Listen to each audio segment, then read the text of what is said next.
no entendemos los tiempos de Dios, pero también no hemos entendido la fiesta del Señor, en el cual el Nuevo Testamento dice que son sombras proféticas de cosas por venir.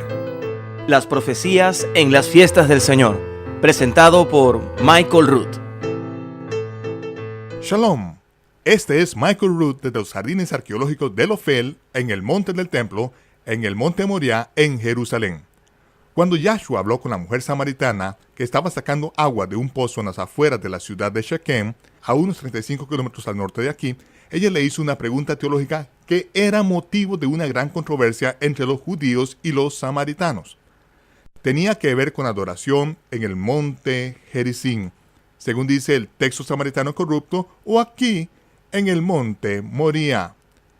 Para entender su preocupación y la respuesta del Mesías, es preciso que viajemos en la historia más de 2700 años para que veamos la cultura que produjo la secta del templo en el monte Gerizim. Únese a nosotros en el estudio de televisión de Lester Sumrall, donde esta presentación multimedia sobre las profecías de las fiestas del Señor fue grabado por el Club de la Profecía. Si han estado con ustedes, con nosotros, desde el principio de esta serie de 26 partes, ya han completado ustedes Profecía Bíblica 101.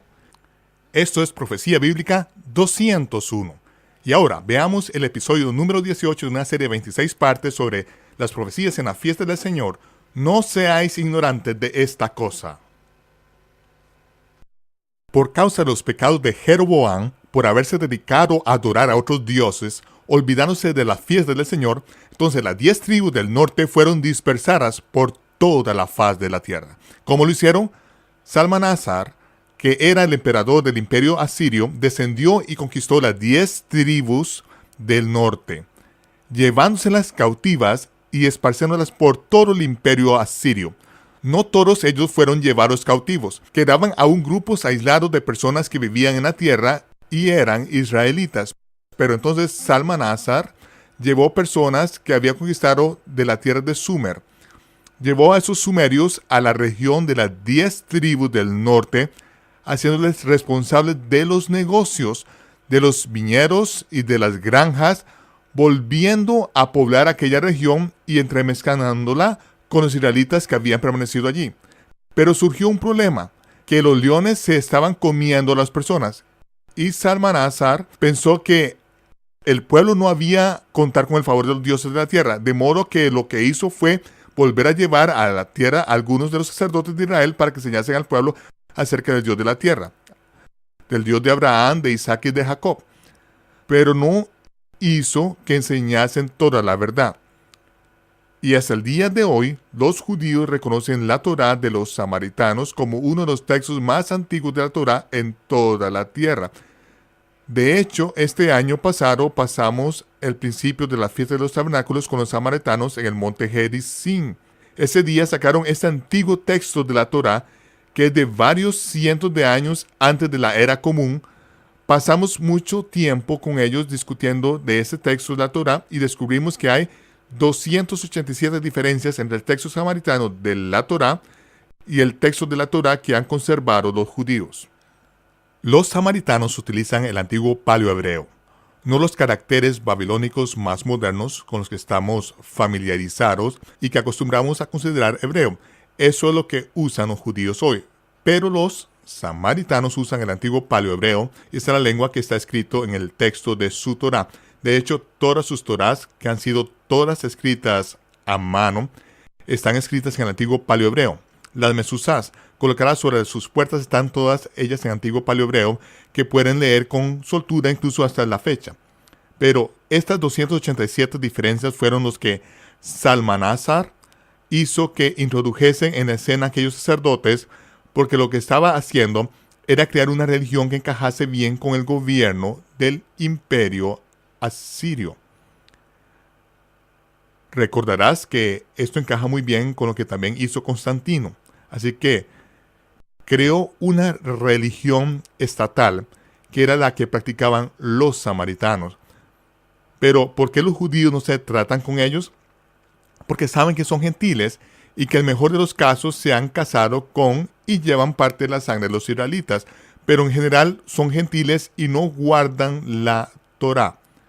Han cambiado las cosas y por eso los judíos se separaron y no querían tener nada que ver con ellos. Así que la mujer se refirió a estas cosas en aquel entonces, y cuando Yeshua les dijo, si supiesen quién es el que te habla, tú le pedirías a él agua y él te daría agua viva para beber. Ella contestó, ¿acaso eres tú mayor que nuestro padre Jacob, que nos dio este pozo? Tratando que Jacob era su antepasado. Aunque sí, en realidad era un antepasado, era bastante remoto. Y él le habló y le dijo, porque 5 maridos has tenido, y el que ahora tienes no es tu marido. Y cuando ella oyó esto, dijo, Señor, me parece que eres profeta. De modo que ella tuvo enseguida una pregunta teológica que hacerle, y dijo, nuestros padres dijeron que deberíamos de adorar en esta montaña, en el monte Gerizim. Pero los judíos dicen que debemos de adorar en Jerusalén, en esa montaña. ¿Qué dices tú? Porque ella reconoció que él era un profeta. Ella se encuentra ante un profeta y puede hacerle esta pregunta. Es algo que quiere aclarar. Lo que sucedió este año pasado cuando los samaritanos guardaron la fiesta de los tabernáculos, según la cosecha de la cebada de Aviv en la tierra de Israel, es que pasamos el primer día de la fiesta de los tabernáculos con los samaritanos y la fiesta de Sukkot con el hermano del sumo sacerdote de los samaritanos.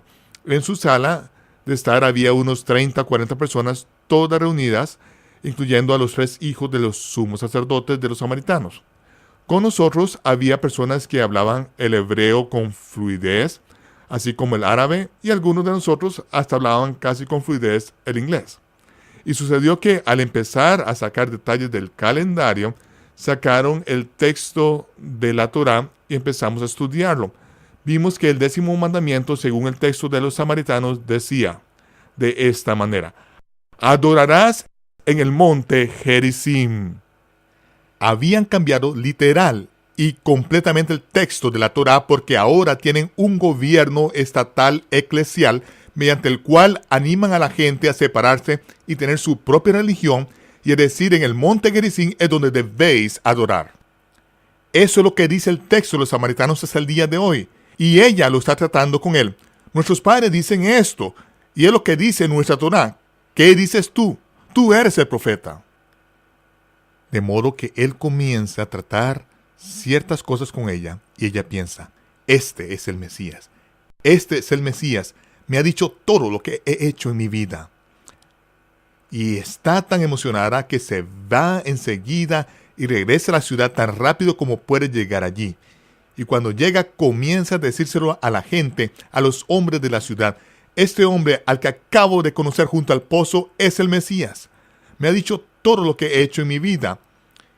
Y mientras ella va a la ciudad, los discípulos están regresando porque fueron a Shechem a buscar algunas provisiones.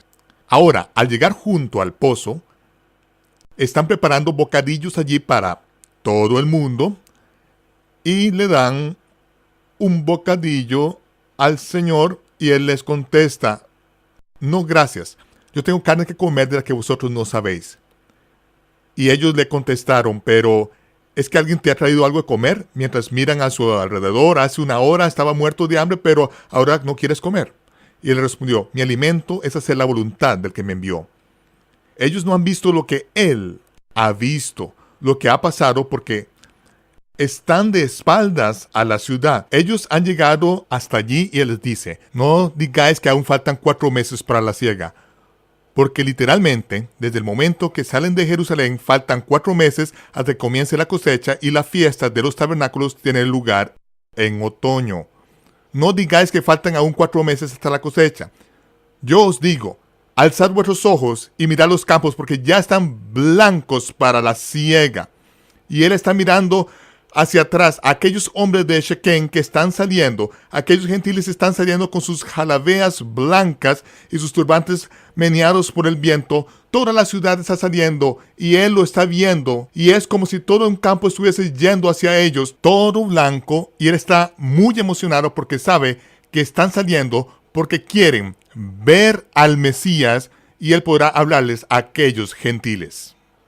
De modo que se le había pasado el hambre y dice, no digáis que aún faltan 4 meses. No tenéis que esperar a la siega de otoño porque la siega ya está lista y preparada. Y entonces, al acercarse a aquellos hombres gentiles, a aquellos samaritanos, al pozo, y hablar con él y al enseñarles allí mismo, dijeron: oímos lo que dijo la mujer, pero no creímos por lo que ella dijo.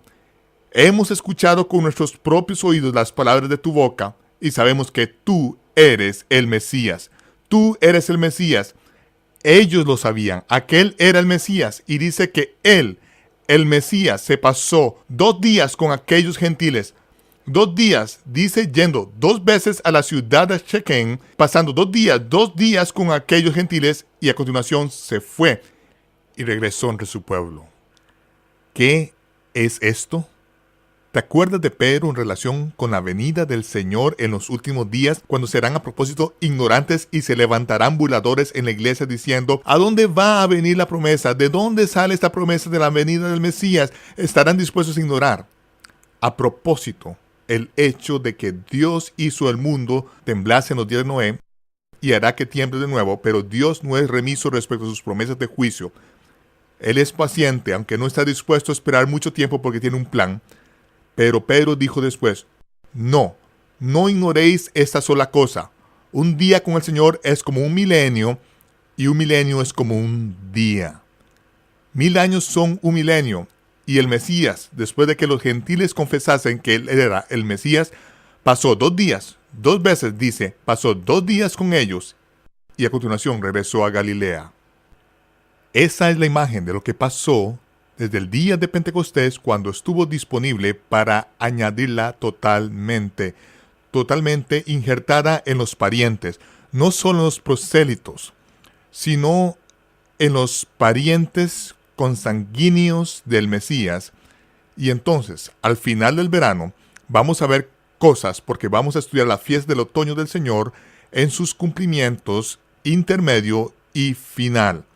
Pero para hacer eso, hemos de mirar de nuevo el calendario hebreo bíblico y darnos cuenta de que después de que se cumplan las fiestas de primavera en el mes de Shiluán, que es la fiesta de Shavuot, quedarán 4 meses para la fiesta del otoño, y en el mes de Tishri es el 7º o el mes del sábado. Recuerda que Shiluán es el 3er mes y ahora llegamos al 7º mes. Después de los 4 meses, cuando llegamos al mes de Tishri, el primer día del mes es el día de las trompetas.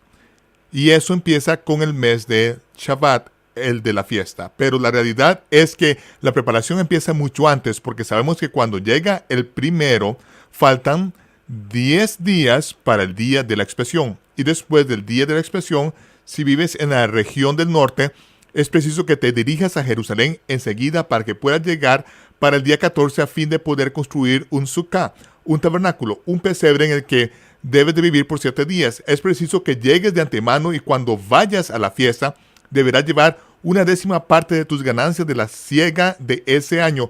Podrás llevarla en carretas y venderla y podrás el dinero en la mano y lo traerás contigo. Entonces te preocuparás de los pobres, de las viudas, de los huérfanos y de los levitas que no tienen herencia en la tierra. Ese será el momento de ocuparte de la responsabilidad de tus diezmos cada vez que vayas a la fiesta. Fuiste responsable de encontrar a un pobre, responsable de encontrar a las viudas y a los huérfanos, y fuiste responsable de encontrar a los levitas que no tienen herencia en la tierra y que viven para enseñar la palabra de Dios al pueblo de Dios.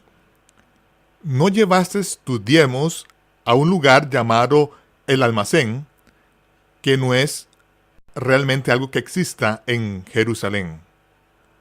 Ahora te das cuenta de cómo la gente usa ese versículo de donde dice: trae todos los diezmos al alfolí y hay alimento en mi casa. Probadme ahora en esto, dice el Señor de los ejércitos, a ver si no abro las ventanas de los cielos y derramo sobre vosotros bendición hasta que sobreabunde. Lo que intentan hacer en las iglesias occidental gentil es inventar un concepto según el cual hay un almacén, probablemente en el monte del templo, dice almacén ahí mismo, grabado en piedra, y tú estás obligado a llevar todos los diezmos y meterlos en ese almacén.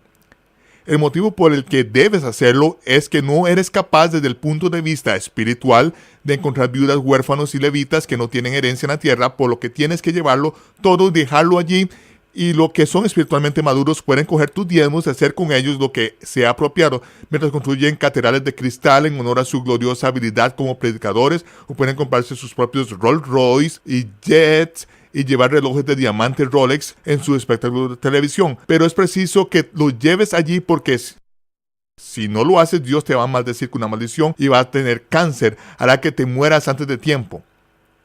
Esas son la clase de cosas que enseñan por medio de eso. Pero no existe semejante lugar en Jerusalén o en Israel como un almacén al que puedan llevar tus diezmos. El almacén es el profeta que apunta hacia la Torá, porque el almacén es dar a los pobres, a las viudas, a los huérfanos y a los levitas que no tienen herencia. Estás prestando a Dios y Él te lo devolverá. Esto es almacén. Pero se encuentra en la Torá y te dice lo que debes de hacer con tus diezmos, que es precisamente el mismo tema que trató el Mesías. Recuerda que en muchas ocasiones en las parábolas nos llevó derechos al día del juicio. ¿Por qué al día del juicio? Porque al llegar a ese punto no hay manera que puedas cambiarlo, no existe recurso posible. Es el día del juicio y tú serás juzgado por lo que hayas hecho. Y ese hombre se encuentra ante él y dice: Señor, ¿no te he hecho cosas maravillosas en tu nombre? Yo he echado fuera demonios en tu nombre, no he levantado a los muertos, he hecho muchas cosas poderosas y maravillosas en tu nombre. Y él le dijo: espera un momento, compañero, yo estuve desnudo y nunca me dices nada que ponerme. Tuve frío y nunca me dices una manta para que me calentase. Estaba muerto de hambre y nunca dices alimento. Estuve en la cárcel no por haber hecho nada malo, sino por hacer lo que estaba bien. Y me encerraron. Y tú nunca viniste a consolarme. Tuve hambre y nunca me dices de comer. Y el hombre le dijo: oye, espera un momento, Señor. ¿Cuándo te vi de ese modo? Comprobé la sala verde antes de cada programa de televisión y siempre había comida de sobra para nuestros invitados. Y él le contestó: porque tú te ocupaste de estos. Te dije que te ocupases concretamente de los pobres, las viudas, de los huérfanos y los levitas que no tienen herencia. Pero tú no lo hiciste. En lugar de ello, fuiste delante con tu programa, creaste tu propia religión egocéntrica y nunca hiciste lo que te mandé que hicieses. Así que apártate de mi vista. No me conoces y yo tampoco te conozco a ti. Qué duro, impresionante. ¿Por qué no lo hizo? Porque ahora tenemos la oportunidad de cambiar. Todavía podemos cambiar las cosas. Y es cuando vamos a las fiestas cuando nos debemos de ocupar de ello. Es por eso que en los Estados Unidos tenemos un sistema de beneficencia en el estado que se encuentra hasta el día de hoy. Porque los creyentes no hicieron lo que se suponía que debían de hacer. Y por eso el gobierno tuvo que hacerse cargo. Oye, ¿sabes que en la Torá hay solo 613 mandamientos? Y no todos ellos se aplican a una persona de manera individual. Pero, ¿sabes cuántos mandamientos hay en los Estados Unidos? 2.4 millones. ¿Por qué? Dios nos concede la oportunidad de gobernarnos a nosotros mismos por las Escrituras. Y eso fue lo que dijo John Adams. El hombre o bien se gobernará a sí mismo con justicia según las Escrituras o tendrá que ser gobernado por la espada. Uno de los dos. Es preciso tener un estado policial para aquellos que no se quieran gobernar a sí mismos. De modo que esta es la época del año en que subimos a la fiesta. Para poder hacerlo, lo que tenemos que hacer es recoger la cosecha antes de este periodo de tiempo. Así que lo que pasa en el mes de Elul, al ver el primer indicio de la luna nueva aparecer por el sexto mes, el mes de Elul, es cuando comienza la siega. Al principio es muy lento, pero para mediados del mes es cuando estamos trabajando con gran diligencia en los campos recogiendo la siega, porque es preciso recogerla. Es necesario procesarla, almacenarla y tenemos que poner a un lado una décima parte para llevarla a Jerusalén exactamente un mes después. Eso es mucho trabajo, de modo que mientras estamos recogiendo la cosecha, mientras la luna comienza a menguar al final del mes del Elul, los hombres están en el campo recogiendo la cosecha. Las mujeres están procesando, están en el molino moliéndola y al comenzar a menguar la luna, sabemos que cuando aparezca el primer indicio de la luna nueva será el día de las trompetas. Será Yom Teruah, el sábado solemne. De modo que al menguar la luna, dejamos de hacer lo que estamos haciendo. Nos marchamos de los campos y nos vamos a casa. Cogemos nuestra ropa, lo que llevamos puesto, y lo lavamos. Lo dejamos bien limpio, lo colocamos en el sol para que esté lo más blanco posible. Luego tratamos de plancharlo, lo extendemos, lo doblamos para que esté bien planchado y la dejamos a un lado. Nos estamos preparando porque se acerca el sábado solemne. Y las mujeres preparan una fiesta y compran todas las provisiones necesarias. Y también ahora estamos en los campos, estamos trayendo las gavillas, estamos ante la rueda de molino moliendo. Después, justo al menguar y acabar por desaparecer la luna, estamos observando y esperando. Estamos cubriendo el sol justo al desaparecer por el horizonte en Jerusalén. Y cuando vemos el primer indicio de la luna nueva, es cuando los hombres en y alrededor de Jerusalén, que todavía están en los campos, después de ponerse el sol recogiendo la cosecha, se detendrán e irán apresuradamente al monte del templo, y cuando lleguen allí, la puerta estará ya cerrada porque el sol ya se ha puesto. Así que llamarán a la guardia del templo y dirán: hemos visto la luna nueva. Y entonces la guardia del templo, al ver que hay por lo menos 2 testigos, subirá al monte del templo y llamarán a uno de los miembros del Sanedrín, uno de los ancianos de Israel. Uno de esos ancianos desciende, va a la puerta y entrevista a aquellos 2 hombres que han acudido. Cuando se asegura de tener 2 testigos dignos de confianza que han visto la luna nueva, entonces sube y reúne a todos los ancianos en la antecámara de piedra tallada junto al templo y llama al sumo sacerdote y le dice en voz alta que tiene 2 testigos. Y el sumo sacerdote se yergue sobre el monte del templo porque él es el único que tiene la autoridad sobre la puerta después de ponerse el sol. Y el sumo sacerdote está en pie en el monte del templo y llama a los 2 testigos: venid aquí, venid aquí. Y esos 2 testigos suben y se colocan ante los sumos sacerdotes, y los ancianos relatan haber visto el primer indicio de la luna nueva. Y entonces el sumo sacerdote cuenta a los 2 que han dado testimonio idéntico, dice a voz un grito: toca las shofares, toca las trompetas. Entonces suenan las trompetas desde el monte Moriah, y a través del monte cruza el valle de Cedrón sobre el monte de los Olivos. Un centinela que está allí con una antorcha en sus manos, lo aplica un montón de leños y una columna de fuego asciende hacia los cielos. Y al ascender la columna de fuego, los centinelas distantes al otro lado de las montañas, sobre las cimas de las colinas de Israel, ven el fuego encendido en la distancia y descienden con su antorcha, su montón de leños, y ese fuego asciende. Todos tocan los shofares. Es Rosh Kadesh, es la santificación de la luna nueva. Y justo en ese momento, cuando suenan las trompetas, es el sábado solemne. El sábado solemne. Eso significa que cada transacción en la tierra de Israel cesa de inmediato, de manera que contundente en ese momento. Todas las tiendas cierran. Todo el mundo deja de inmediato su trabajo en ese momento.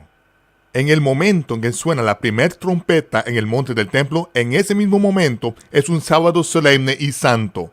Todo se detiene en la tierra de Israel. Aquellos hombres que estaban en los campos recogiendo la cosecha, si hay 50 judíos en los campos recogiendo la siega con 50 gentiles, el momento en que suena la trompeta, esos 50 hombres dejarán los campos, cogerán sus arados y los colgarán. Luego se irán a casa, se lavarán y pondrán su ropa blanca que habían dejado a un lado esperando este momento mismo. Las mujeres que están procesando en la rueda del molino y que están moliendo 50 mujeres judías con 50 mujeres gentiles, tan pronto como suene la trompeta, las mujeres gentiles continuarán trabajando porque no significa nada para ellas, pero las mujeres judías han subido durante siglos que cuando suene la trompeta tendrán que dejar todo lo que están haciendo, se irán a casa, se lavarán, se pondrán sus prendas blancas que habían preparado de antemano y comenzará la fiesta. Esa es la fiesta del Señor.